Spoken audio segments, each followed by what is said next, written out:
Buenos días, el Señor les bendiga, mis hermanos. Hoy traía una palabra que tiene que ver con la vida eterna. Hoy les voy a hablar de la vida eterna. Amén.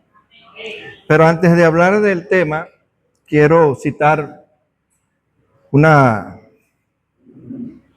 frase que emitió un señor de nombre Gilbert Chesterton.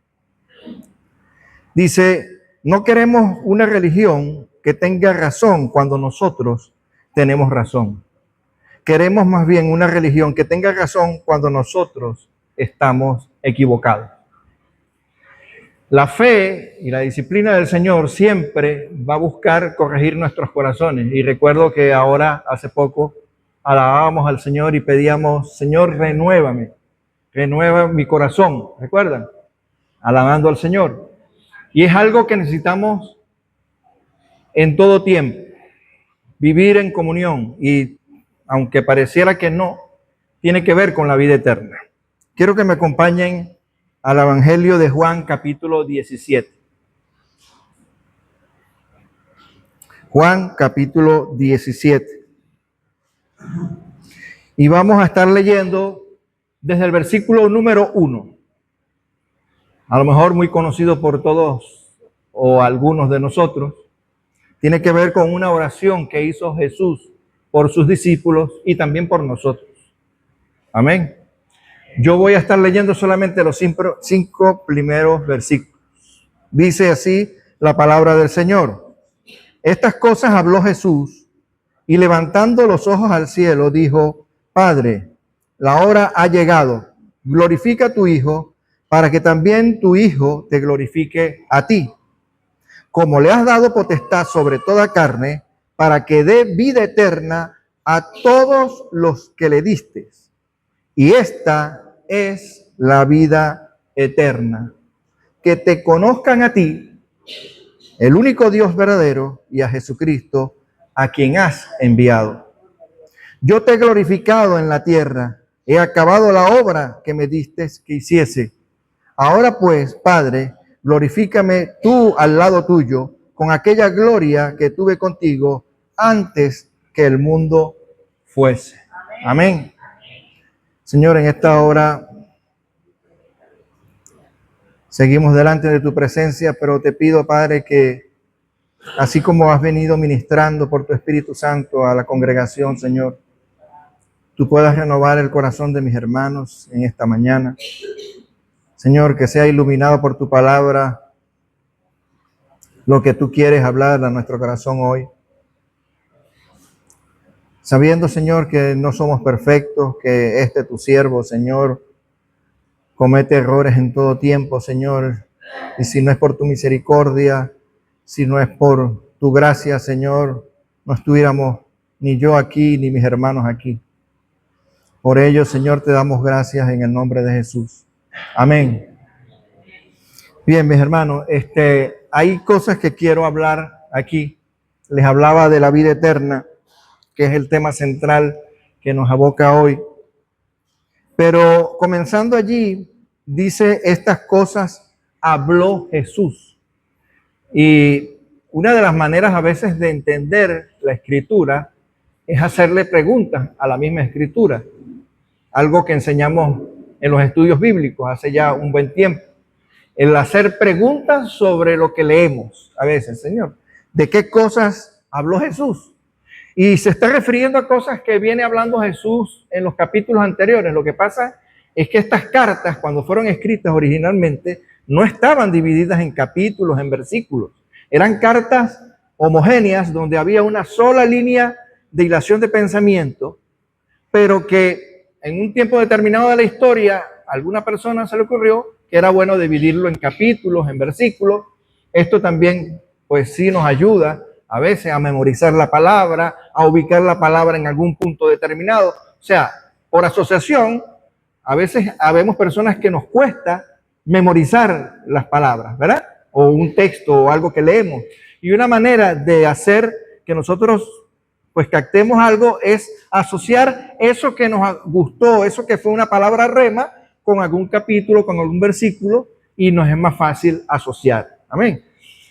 Pero está hablando de unas cosas que habló Jesús, y esto se refiere a, es un elemento o una bisagra de algo que ha venido hablando Jesús en el aposento alto a sus discípulos antes de partir. ¿Qué pasó en el aposento alto? Pasaron muchas cosas. Principalmente es el discurso de despedida de Jesús. Él le está anunciando a sus discípulos que Él tiene que ir a la cruz, que Él va a morir por nuestros pecados, pero que no se preocuparan. Los discípulos se preocuparon por eso, de que, oye, y bueno, ya que has estado tanto tiempo con nosotros y ahora te vas a ausentar de nosotros, ¿no? Eso sin duda seguramente trajo angustia al corazón de los apóstoles y de los discípulos. Pero Jesús, previo a eso, enseñó el amor al servicio. El amor al servicio, una cosa que enseñó. Por ejemplo, le lavó los pies a los discípulos. ¿Recuerdan que cuando quiso lavarle los pies a Pedro, Pedro se negó? Dijo, no, Señor, ¿cómo me vas a dar tú? Y él dijo, oye, si tú no me permites que yo le lave, estoy parafraseando, ¿no? Si tú no me permites que yo te lave los pies, no tienes parte conmigo en el reino. Entonces Pedro dijo, oye, no me laves nada más los pies, sino lávame todo. Y él le dice, mira, ya ustedes han sido lavados por la palabra que yo les he enseñado, pero en este momento lo que él quería era enseñarle el servicio a sus discípulos, el servicio a Dios, de cómo tenían que servir a Dios. Otra cosa que sucedió previo a esto, a esta oración que hace Jesús, es que le dio un mandamiento nuevo. Y ese mandamiento nuevo era amarse unos a otros. Algo que no habían escuchado antes, pero que ahora aquí él afirma de que tenían que amarse unos a otros. El vínculo, el saber que ahora iban a ser iglesia y que se dependían unos de los otros, que estaba hablando de unidad del cuerpo, ¿no? Por supuesto, anunció que iba a morir, que iba a resucitar, que iba a volver, algo que los discípulos parece que no entendieron, sino hasta que lo vieron resucitado. Basta con que recordemos a Tomás, que Tomás tuvo que tocarlo y meter, ¿verdad? Porque fue incrédulo hasta a un punto extremo, hasta verlo presente. También les habló de la venida del Espíritu Santo, ya que ellos estaban desanimados, entristecidos.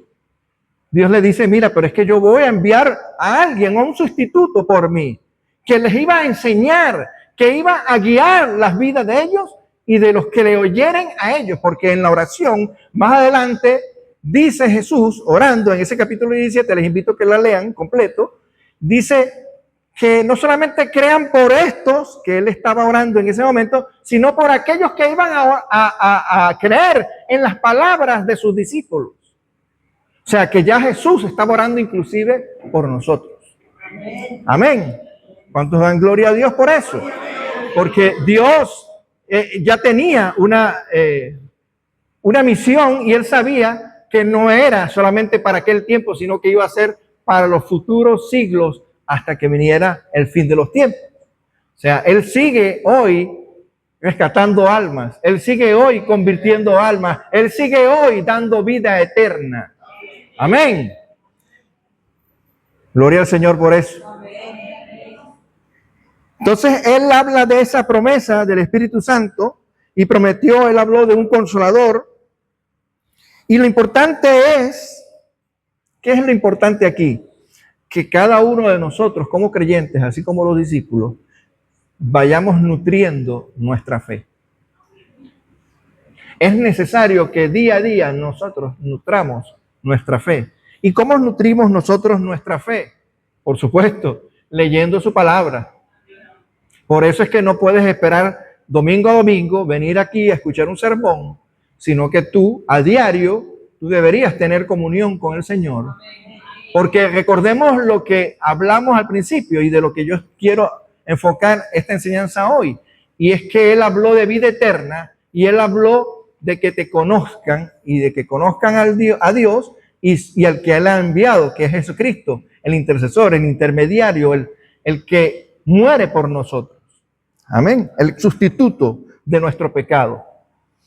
En este pasaje es, por supuesto, una fracción de esta oración sacerdotal de Jesús, pero trata también principalmente, primero, en lo que hemos leído, en estos 5 primeros versículos, la relación eterna que tiene Jesús con el Padre. Si Jesús, siendo Dios mismo encarnado, tenía que acudir al Padre, ¿cuánto más nosotros tenemos que acudir al Padre? Por eso les hablaba de que si queremos vida eterna y necesitamos vida eterna, conocer al Señor tiene que ver con una vida de lectura de la palabra y de oración, de intimidad con el Señor. Luego habla de una gloria que Él tuvo. Fíjense que Él hace referencia a una gloria que Él tuvo cuando estaba con el Padre, en la cual Él renunció para venir en rescate por nosotros. Amén. Y esa misión salvadora Jesús la está cumpliendo, porque Él anuncia que Él ya ha cumplido. Claro, Él está allí ya en el aposento alto, próximo a ser entregado por Judas, traicionado por Judas, y ser crucificado, ¿no? La misión salvadora de Jesús. Pero también ahí luego define lo que es la vida eterna y la culminación de la obra redentora de Él. Fíjense, Él dice que Jesús levanta, ahí dice, levanta sus ojos al cielo y ora. ¿Cuántas veces nosotros hacemos eso? Pregunto, ¿cuántas veces pedimos a Dios mirando al cielo? ¿Seguimos ese ejemplo? Pide ser glorificado. Nosotros también deberíamos pedir ser glorificados en Cristo. Amén. Ser glorificado no para la gloria nuestra, sino para la gloria de Dios. ¿Sí? Y explica cuál es la vida eterna. Ahora, yendo ya a un elemento más, vamos a decirlo, exegético, si se quiere, el término que te conozcan a ti. Él está orando y dice que te conozcan a ti. Ese conocimiento no está hablando de un conocimiento intelectual, de que yo defina qué es Dios o que yo defina qué es Jesús. Está hablando de una intimidad espiritual. Pero esa intimidad espiritual no se puede dar si tú no eres regenerado, si tú no eres nacido de nuevo, algo que enseñó Juan en Juan 3, Jesús. Por eso es que la vida eterna no la puede fabricar el hombre tampoco. La salvación no la puede fabricar el hombre. Necesita el ser humano, el hombre, tener una experiencia que sea una experiencia renovadora, restauradora, una resurrección del individuo que tiene que suceder. En el mundo vemos muchas personas, pero ¿cuántas personas han resucitado de verdad? Y no estoy hablando de que hayan muerto, sino es que todos, dice Pablo en la Escritura, todos estábamos muertos, ¿en qué? En delitos y pecados. El mundo está lleno de personas muertas que necesitan ser resucitadas. Y una vez resucitadas, entonces sí, venir a una comunión, a que permanentemente estén conociendo al Dios del cielo y al que ha enviado, que es Jesús. Pero ¿quién va a permitir ese conocimiento si no es el Espíritu Santo de Dios que viene a morar en el corazón del ser humano? Ven, así como es glorioso, también es dramático. Porque cuando yo hablo con personas inconversas, yo quiero llevarlos a ese plano. Al plano de que sepan que necesitan salvarse. Alguien temprano me hacía una pregunta aquí junto con el hermano José de cosas sobre Dios, el matrimonio, ¿verdad, José? Y yo le decía, yo puedo hablar con la persona y explicarle la palabra de Dios, pero yo no puedo salvar a la persona. Quien salva a la persona es Dios. La salvación es de Jehová, dice la Escritura. ¿Sí? Nosotros solamente somos vasos bueno, frágiles, muy frágiles. Que necesitamos, eso sí, ser instrumentos de Dios para transmitir esta verdad a quienes no conocen a Dios. Si es que conocemos a Dios. El que no conoce a Dios, pues no tiene autoridad para hablar sobre Dios. Pero el que tiene conocimiento íntimo, estoy hablando de aquellos que tienen comunión con el Señor, comunión con el Cristo que les ha salvado, comunión con el verdadero Dios, como dice Jesús ahí, que te conozcan a ti, el verdadero y único Dios. Porque hay muchos dioses en el mundo y sabemos que hay gente que sigue muchas religiones, pero que conozcan al verdadero Dios, al que dispensa el Espíritu Santo sobre las personas, el que viene y cambia el corazón de un asesino para hacerlo el más humilde de sus siervos, por ejemplo.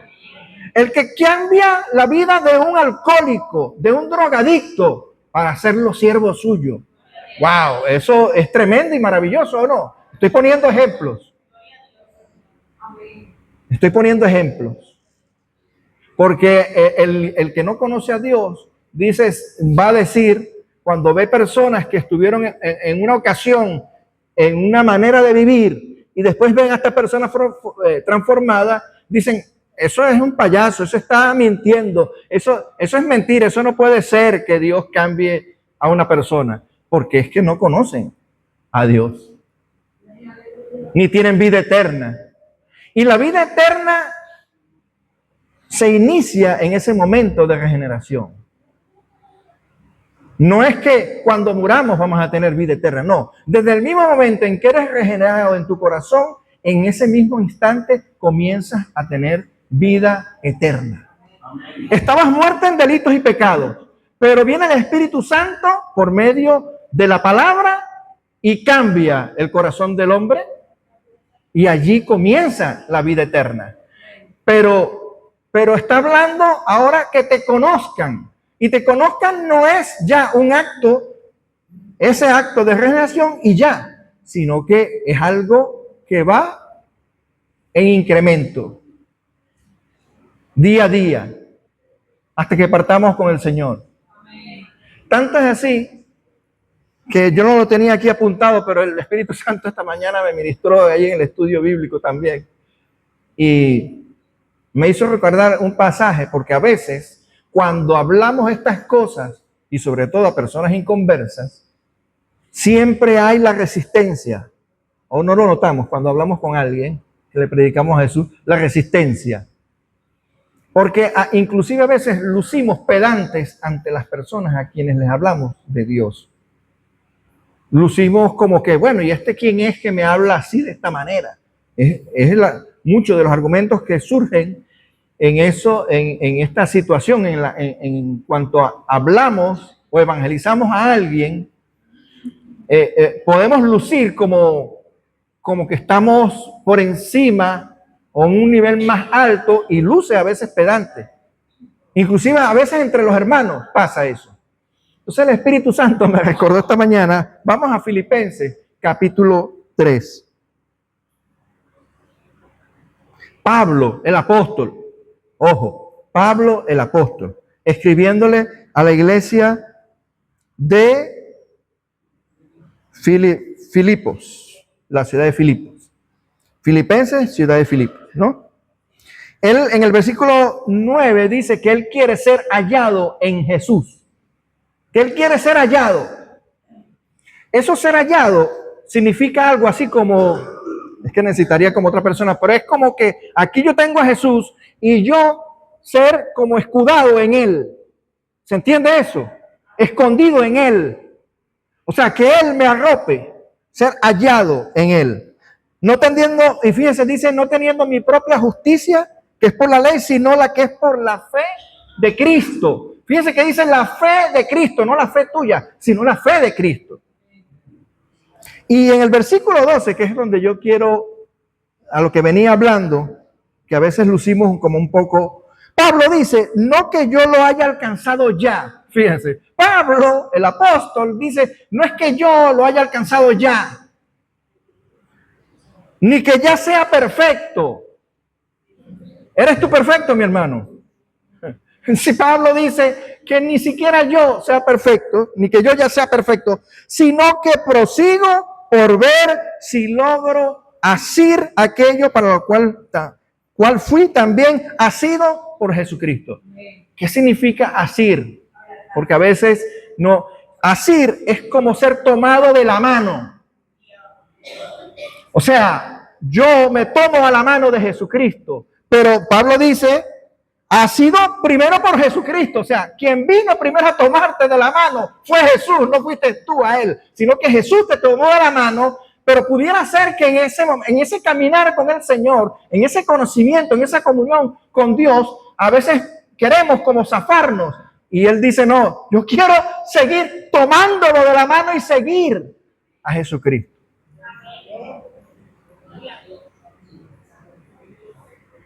¿Cuántos desean eso?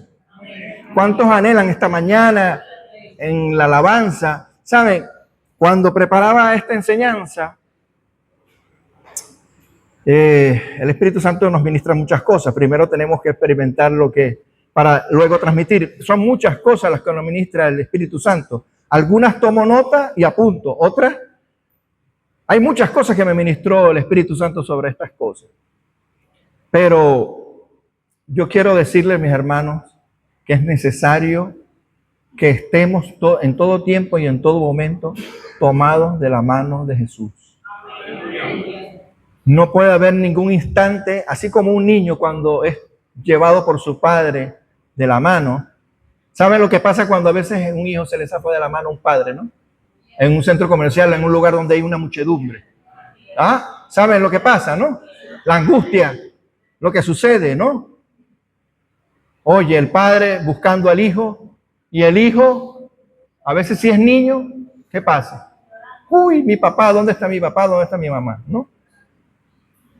Así debería ser nuestra actitud para con Dios. El anhelar todos los días venir a su comunión. Y hay una comunión que no, estoy hablando de una comunión que es genuina, no de una comunión ficticia. Por eso el mensaje al comienzo le hice cita de Chesterton, de que no necesitamos, voy a repetir eso.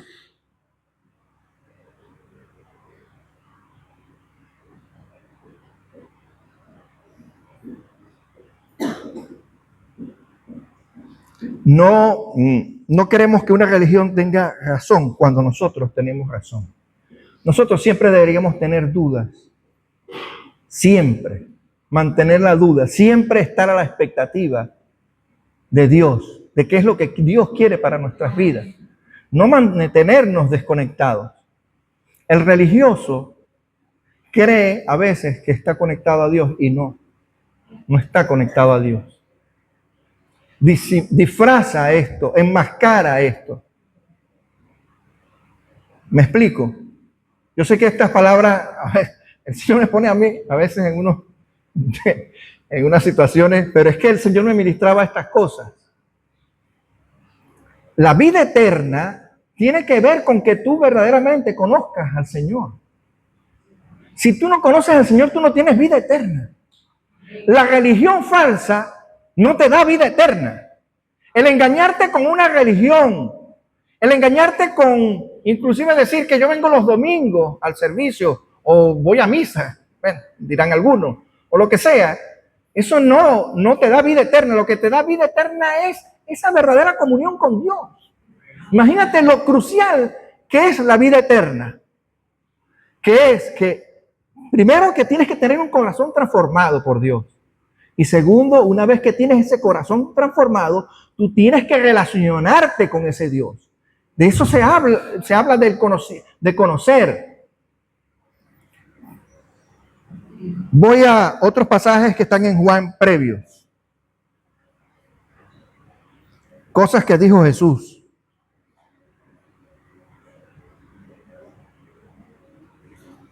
Juan, vamos otra vez a Juan. Voy a leer en el 10 primero. Voy a leer salteado, pero cosas que tienen que ver con la vida eterna. Jesús dice en Juan 10:11, yo soy el buen pastor y el buen pastor su vida da por las ovejas.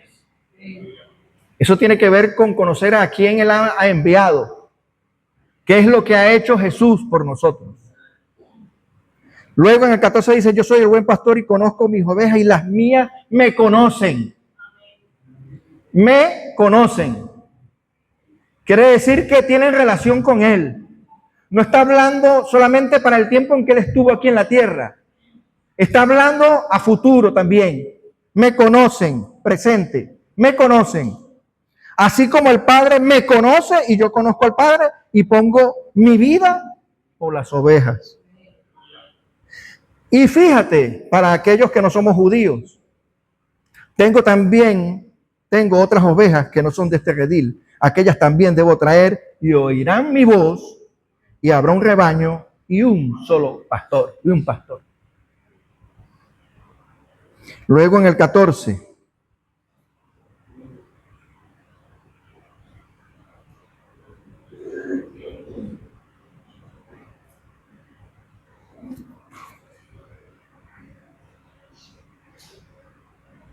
Algo que ya prediqué en el pasado hablando sobre el Espíritu Santo, porque es bueno recordarlo otra vez. Dice en el 15, si me amáis, guardad mis mandamientos. Y dice, y yo rogaré al Padre y os dará, aquí está hablando del Consolador, ¿no? La promesa, la que hizo previo, eso que dice en el versículo 1, de otras cosas habló Jesús, y después de estas cosas habló Jesús. Una de las cosas era esto. En el aposento alto, Él les habló del Espíritu Santo. Para que esté con vosotros para siempre. No a ratos, como en el Antiguo Testamento. Para siempre.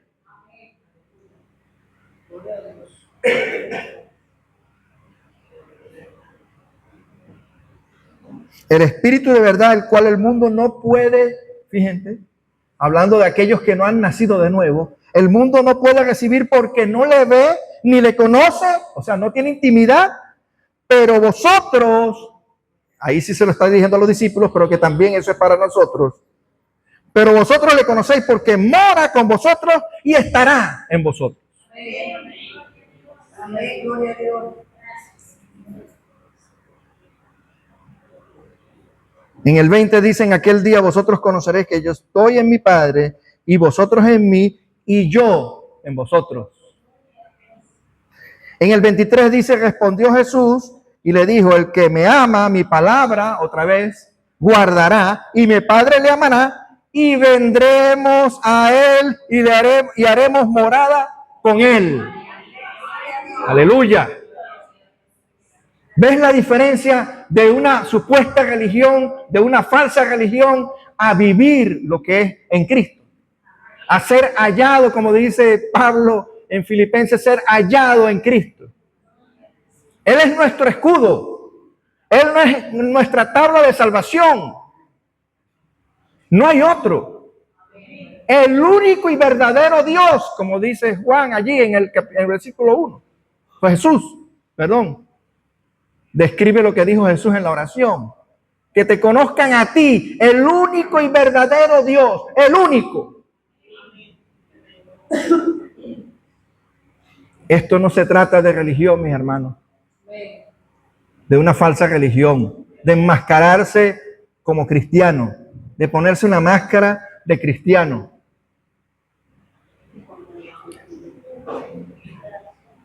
Esto se trata de que hayas tenido un verdadero encuentro con Jesús, con Dios,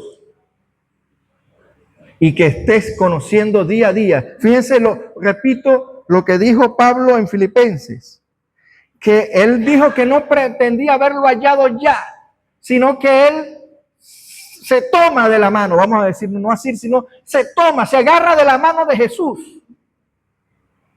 Si Pablo, el apóstol, buscaba eso, ¿cuánto más nosotros? Amén. ¿Cuánto más nosotros? Amén.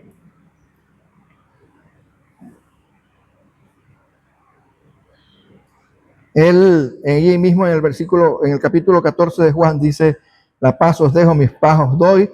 No la doy como el mundo la da.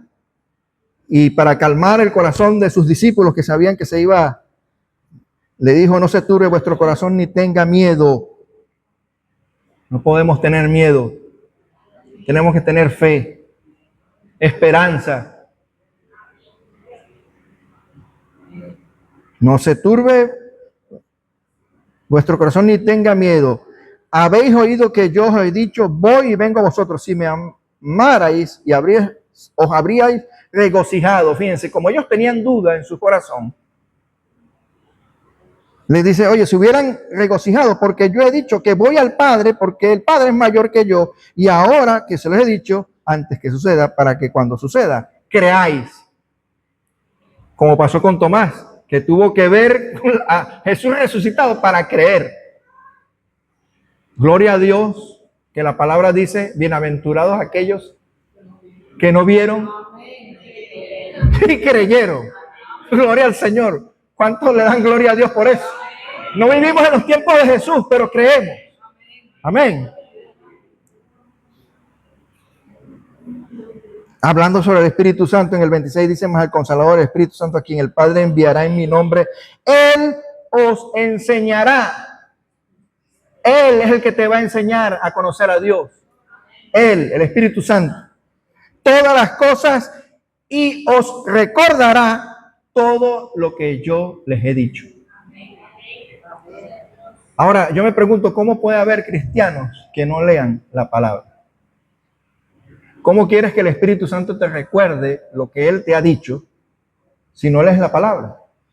Si vienes solamente a recibir un poquito de la palabra de domingo en domingo.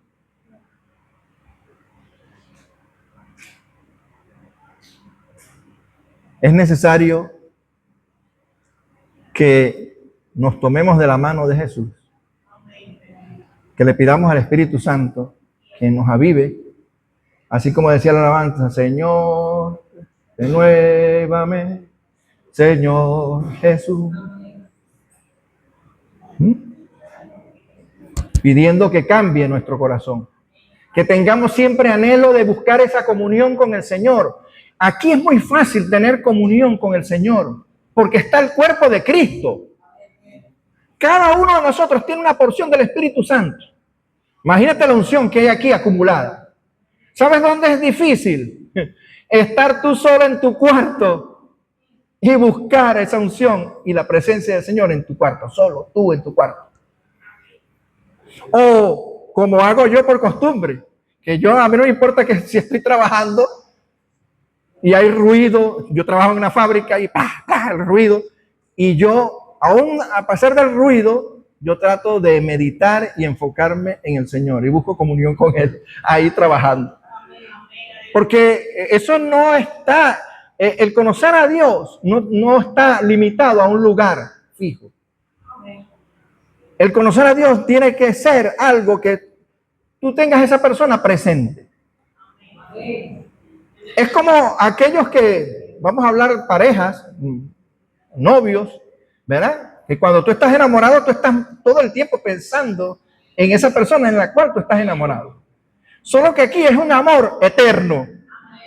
Un amor en el que tienes que estar pensando todo el tiempo, en todo momento, en el Salvador de tu vida, el que te da la vida eterna. Aleluya. Aleluya. Déjame ver si tengo algo más aquí en el cartucho. Si no, vamos a orar. Porque apunté muchas cosas, pero estoy tratando, no me gusta amarrarme a un texto, aunque apunto cosas que me ministra el Espíritu, pero prefiero ser más espontáneo. No sé, cómo me va guiando el Espíritu. Pero recuerden algo, el conocer, como les dije, no significa solo información intelectual, sino es relación con ese Dios. Amén. Una relación personal, de comunión, de experiencia, algo que me ministraba el Espíritu Santo la semana pasada cuando Pedro predicó. Que es que nosotros tenemos que experimentar a Dios. El hombre que no experimenta a Dios no está salvo, no tiene vida eterna. ¿Entiendes de lo que estoy hablando? Tú tienes que tener esa experiencia. Yo no puedo transmitirte esa experiencia. Yo puedo predicar sobre esa experiencia, pero yo no puedo tocarte a ti y ser salvo. No, eso no funciona así. Dios no funciona así. Dios dispensa su Espíritu Santo en cada persona en la que, como dice Jesús allí, a los que me diste, a esos, como oró ahí, ¿no? A los que me diste.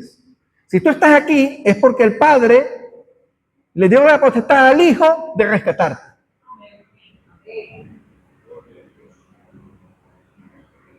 Y es conocer al Padre y también conocer al Hijo enviado.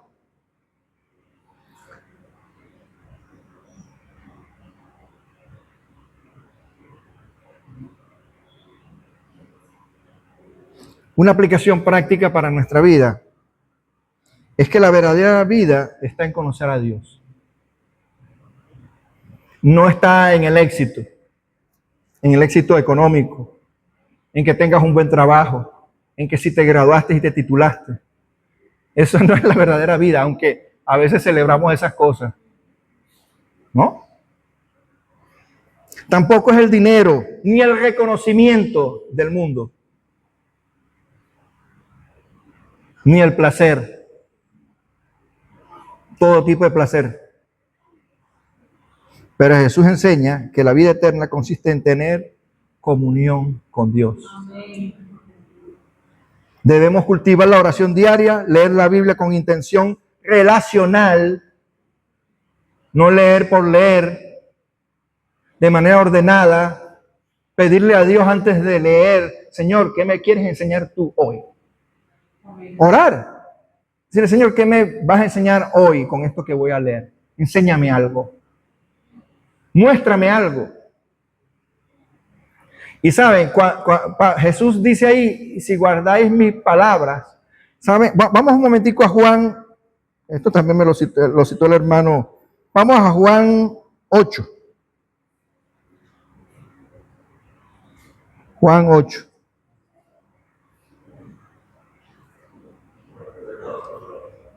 Y con esto sí vamos a terminar.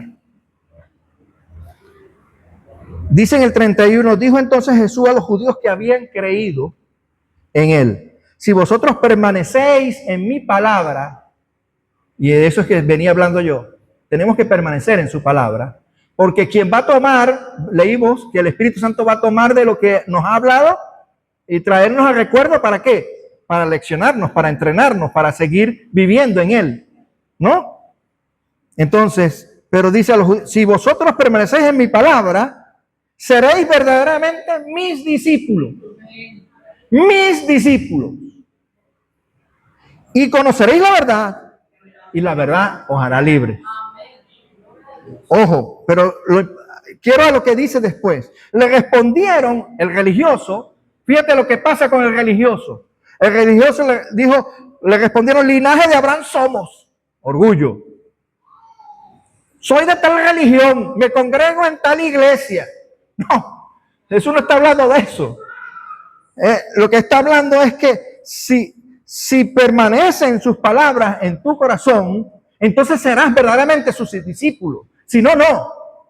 Y tienes vida eterna si eso sucede. Y entonces ellos dicen, no, de Abraham somos y jamás hemos sido esclavos. Por eso es que el pueblo judío hasta hoy es esclavo del pecado, hasta hoy. Y tenemos que ver al pueblo judío y al pueblo de Israel con misericordia. Y orar por Israel, pero por misericordia. Para que ellos se conviertan al Señor, porque ellos no conocen al Señor. Conocen, escucha una cosa, no es lo mismo conocer sobre el Señor que conocer al Señor. No es lo mismo. Entonces le dice, ¿cómo dices tú seréis libres? El religioso se pregunta, bueno, ¿de qué tengo que ser libre yo, el religioso? ¿No? Jesús le respondió, de cierto te digo, que todo aquel que hace pecado es esclavo del pecado. Entonces, si eres esclavo del pecado, no eres libre. Si estás en pecado, no eres libre. Necesitas que alguien te liberte.